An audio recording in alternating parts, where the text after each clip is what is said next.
आज हम आप लोग को एक बहुत ही मज़ेदार टॉपिक और ज़रूरी भी है, बहुत अत्यंत आवश्यक है आप लोगों के लिए कि क्लास 10th और क्लास 12th के सभी बच्चों को ये तो अच्छे से आना चाहिए और हमारे जीवन के लिए भी ये बहुत आवश्यक है, क्योंकि मानव मस्तिष्क जो हमारा ब्रेन है वो किस तरह काम करता है, मानव मस्तिष्क का कितना भाग है, और इससे संबंधित कई क्वेश्चन एग्जाम में भी पूछे जाते हैं, कम्पिटिटिव एग्ज़ाम हो और ऐसे तो बिहार बोर्ड में 10th का हो 12th का हो, ये सभी क्वेश्चन पूछे जाते हैं।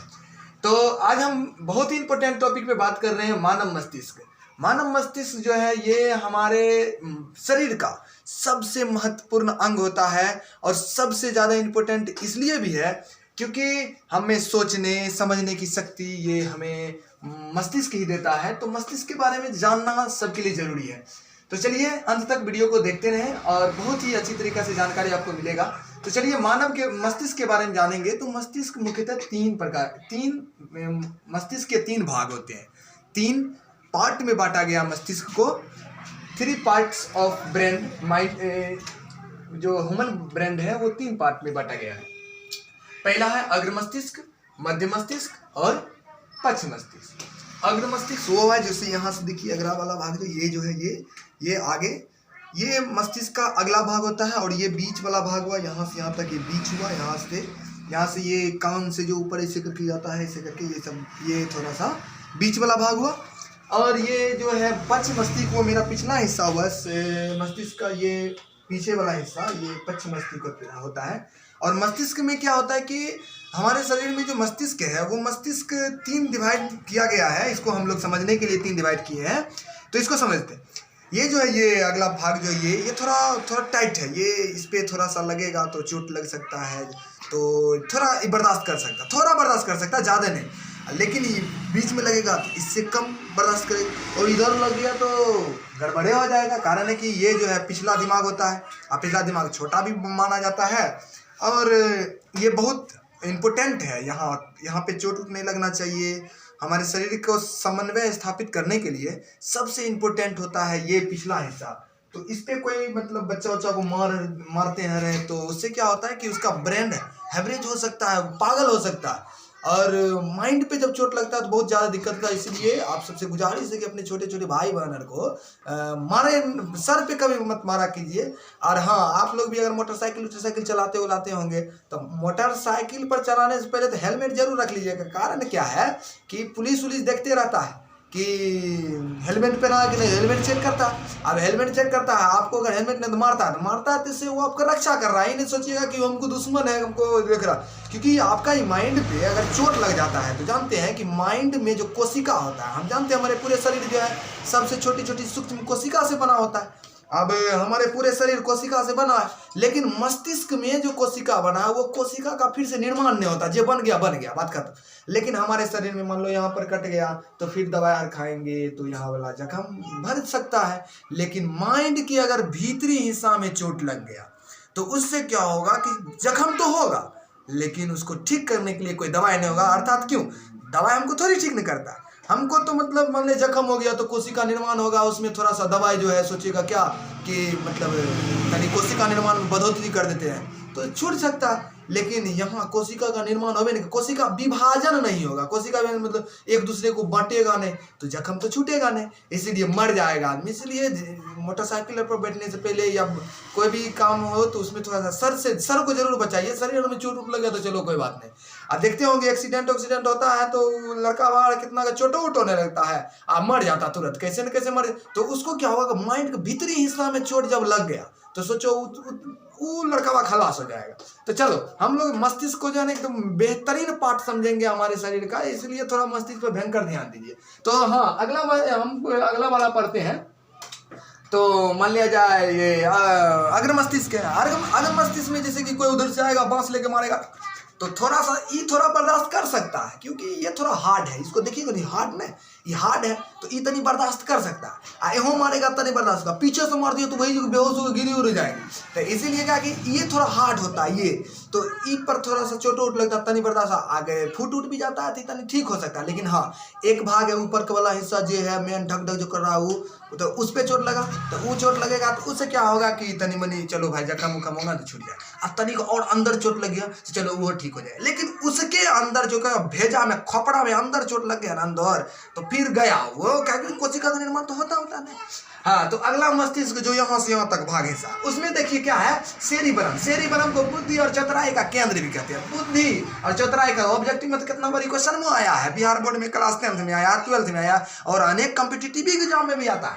तो याद रखिएगा ये जो है ये सेरिबरम, सेरिबरम बुद्धि और चतुराई का केंद्र है। यही जो है ना सब चीज की स्टोर करता है। जैसे हम लोग मान लीजिए उसको देखे, किसी को देखे, मौसी को देखे, मौसा को देखे किसी को, तो उसको ना फोटो दिमाग में सेव हो गया यहाँ सेरिबरम में।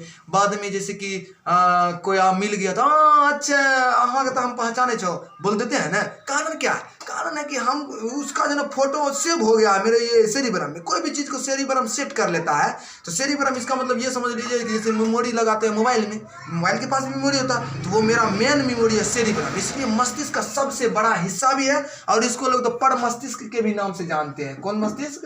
पर मस्तिष्क के नाम से भी जानते हैं। पर मस्तिष्क क्या है, तो सेरिबरम का सबसे बड़ा हिस्सा और पूरे मस्तिष्क का 66% जो है, पूरे मस्तिष्क का 66% जो है, अगर मस्तिष्क में सेरिबरम 66% भाग जो है सेरिबरम मस्तिष्क का। अर्थात हम कह सकते हैं कि सेरिबरम जो है वो बिल्कुल सबसे बड़ा हिस्सा है पूरे मस्तिष्क का। तो हाँ, अब याद क्या रखेंगे, बुद्धि और चतुराई का केंद्र कौन है, तो सेरिबरम।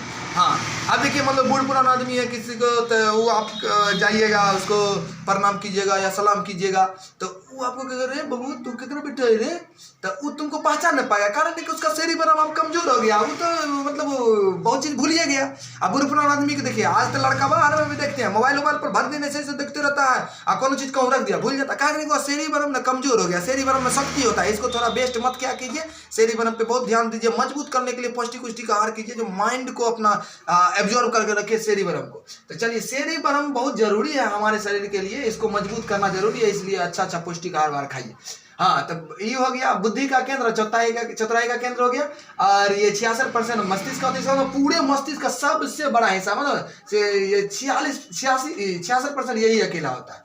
हाँ, अगला है ये डायनसेफ्लॉन। डायनसेफ्लॉन क्या है, ये बहुत ही मतलब हमारे शरीर में लड़का हर कोई जो है भगवान दे करके बड़ा गड़बड़ कर दिया। कारण है कि छोड़वा सब का ध्यान जो है, जैसे उधर से कोई आ गई लड़कियां तो ऐसे करके निगारने लगेगा। कारण है कि लड़का में ना डायनसेफ्लॉन जो है वो बहुत अधिक होता है।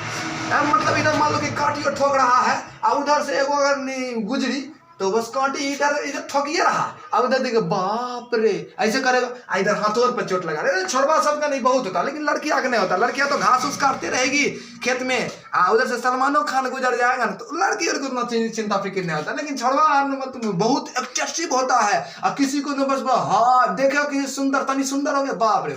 अर्थात डायनसेफ्लॉन बहुत अधिक होता है। प्रेम घिरना एहसास बड़ा जल्दी लड़का करवा दे, लड़कियों को उतना एहसास होता है नहीं। तो इसीलिए भाई साहब लड़की उड़की के पीछे उछल मत क्या कीजिए। कारण है कि डायनसेफ्लॉन आपका ज्यादा है, आप हो न हो ये डायनसेफ्लॉन का कमी हो, लेकिन इसे थोड़े अपने अपन एब्जॉर्ब करके रखिए। वजह होता कि आप मतलब कि किसी के पीछे गए, मान लो कि अपने तो कुछ करते नहीं है, किसी को गए पटाने उठाने के लिए बस जाएगा तो वहाँ पर क्या होगा, भाई और लड़कियाँ का पहलुकवा आ होगा वो सब उनको थुथुर तोड़ देगा। तो इसीलिए कोशिश क्या कीजिए कि मतलब ये उल्लू झुल्ला काम नहीं करने के लिए डायनसेफ्लॉन को थोड़ा कंट्रोल में रखिए।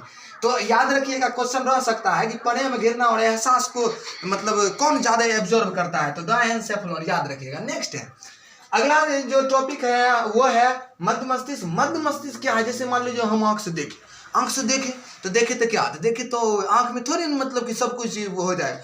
आंख से ये जो है मध्य मस्तिष्क का जो है कार्पोरक्वाड्रिजेमिन, ये थोड़ा सा नाम थोड़ा बड़ा हो सकता है नाम पढ़ने में, लेकिन याद रखिएगा जैसे हम लोग देखते हैं तो यहाँ से मस्तिष्क में पहुँचता और तब जो है वहाँ से फिर ये जो है ये सेरिबेलम पेंडुकल में जाता। पेंडुकल जो है उसको फिर रिवर्स करके है ना, सेरिबेलम में भेजता है, तब हम लोग किसी को पहचान पाते हैं। और ये जो है मेरु रज्जु को संदेश देता है। मेरु रज्जु देखिए ना, ये शरीर का जो है, ये शरीर का पिछला हिस्सा ये है ना, ये रीढ़ की हड्डी जिसको बोलते हैं, यहाँ से ऐसे करके ये जो है यही है सेरिबेलम। जैसे मान लिया जाए मस्तिष्क है, तो मस्तिष्क कोई चीज़ को सोच समझ के करता है। जैसे मान लिया जाए कोई लड़का पढ़ रहा है तो उसका दिमाग कहाँ है, पढ़ने पर है। और उसकी मम्मी आ गई है उधर से पूछे, बोला रे बउआ, बस एक मिनट चौंक जाता है। कारण है कि मस्तिष्क क्या होता है, मस्तिष्क वो कोई किसी भी चीज़ को सोच समझ करता है। अब मस्तिष्क जो है जब अपना काम पर बिजी रहता है तो ये जो है मेरु रज्जु को सौंप देता है कि रे मेरु रज्जु, तो अब हमसे नहीं होगा, अब हम ये काम में लगे हैं और तुम इस काम में लगो। तो मेरु रज्जु क्या करता है, मेरु रज्जु एक्टिव हो जाता है। हमारे शरीर के ये मस्तिष्क है, मस्तिष्क में जो है 6 गो नस इधर गया पूरे शरीर के ई पार्ट में, और 6 गो ई पार्ट में, तो कुल मिला के क्या होगा 12 गो, मस्तिष्क में 12 गो। लेकिन मेरु रज्जु में जब पूरा नस जो है 12 गो एक तरफ है, 12 गो एक तरफ है, तो कुल मिला के 24 गो नस हो जाएगा। था मेरु रज्जु में अब 24 नस जो है वो पूरा एकदम एक्टिव हो गया कि अब कोनो चीज होगा तो हम तो पक्का कर देंगे, पक्का। कभी कभी इसको ड्राइविंग करने का मिलता है, बस कभी कभी जाकर किसी में ठोक देता, मतलब हम लोग एक हिल जाते हैं, कोई भी कुछ बोला, हम कहीं दूसरा जगह सोच रहे हैं और कोई कुछ पीछे से बोल दिया, बस एक बार जो है हम लोग चौंक जाते हैं। तो ये मेरु रज्जु का काम है। तो मेरु रज्जु हमारे शरीर का ये भी एक बहुत विशेष अंग है, लेकिन हाँ इसको कभी कभी जो मिलता है ड्राइविंग करने के, बस ये गड़बड़ हो जाता है। तो चलिए आज हम लोग जो पढ़े हैं मस्तिष्क का 2 हिस्सा, उसके बाद जो है अगला हिस्सा हम लोग पढ़ते हैं वो है कौन सी, अनुमस्तिष्क। अनुमस्तिष्क जो है, अनुमस्तिष्क क्या करता है, शरीर को संतुलन बनाए कर रखने का काम करता है। शरीर के संतुलन मतलब क्या हुआ, जैसे कि हम लोग जैसे ऐसे चुपचाप बैठे हुए हैं तो हमारे शरीर में क्या होगा, तो सांस श्वसन धीरे धीरे सांस लेंगे। अब मान लीजिए हम दौगे तो क्या हुआ, हमारा ब्लड के एक्सपीरियंस बढ़ गया। अब ब्लड जो है ये जो सीरा धनी आया, सीरा के ओर से आकर के हृदय में गया, तो हृदय में गया तो हृदय को क्या चाहिए, हृदय को तो ऑक्सीजन चाहिए। क्यों, क्योंकि रक्त में हृदय जो है क्या करेगा, ऑक्सीजन पहुंचा, तो ऑक्सीजन पहुंचाने के लिए फिर फेफड़ा क्या करेगा, ऑक्सीजन देगा। और फेफड़ा क्या करेगा, ऐसे ऐसे करेंगे और सांस लेंगे, तो सांस एक समन्वय स्थापित करने का काम, संतुलन बनाए रखने का काम जो यही दिमाग करता है। कौन, अनुमस्तिष्क। अनुमस्तिष्क कहता है बाबू रे शांत, मतलब शांति से मत रहो, जब खून तेजी हुआ तो श्वसन भी तेजी होना चाहिए। मतलब जब एक काम हो तो दूसरा काम को भी आगे बढ़ाने के लिए मतलब ये काम करता है कौन, अनुमस्तिष्क। अनुमस्तिष्क भी हमारे शरीर के लिए बहुत ही इंपॉर्टेंट होता है, जो हमारे शरीर का संतुलन बनाए रखने का काम करता है। अगला है मस्तिष्क स्टेम। मस्तिष्क स्टेम देखिए, पक्ष मस्तिष्क का ये जो हिस्सा होता है ये स्टेम्प है, इस पर मतलब चोट उठने लगना चाहिए, बहुत ही पर अगर चोट लगना तो आँख के सामने जो आँख के सामने वो मतलब एकाएक लगेगा जो चांद तारा का मतलब रोशनी आ जाता है, बॉलर बनने लगता है, जोर से किसी को कभी मारा या नहीं कीजिए, ये बहुत इंपॉर्टेंट होता है हमारे शरीर के लिए। मस्तिष्क स्टेम, मस्तिष्क मतलब थोड़ा सा भी चोट पीछे लग गया, ये पिछला दिमाग का लास्ट वाला हिस्सा होता है जो मेरु रज्जु से बिल्कुल जुड़ा हुआ रहता है। मेरु रज्जु से जुड़ा हुआ है मस्तिष्क स्टेम, जो मतलब शरीर के लिए जो है बहुत इंपॉर्टेंट है। कारण है कि स्टेम का मतलब इसी पर पूरा मस्तिष्क रखा हुआ है, इसीलिए स्टेम बोलते हैं। किसी चीज पर रख दिए तो ये मस्तिष्क क्या है कि उसमें रखा हुआ है, तो बहुत ये आधारभूत इसको इकाई कहा जा सकता है। हाँ, अनुमस्तिष्क के बारे में भी बात की थे। अनुमस्तिष्क जो है ये अपर मस्तिष्क देखिए इधर होगा, पर मस्तिष्क सेरिबेलम इधर पर मस्तिष्क, इधर है अनुमस्तिष्क। तो इसी का ये भी याद रखिएगा कि पर मस्तिष्क का सबसे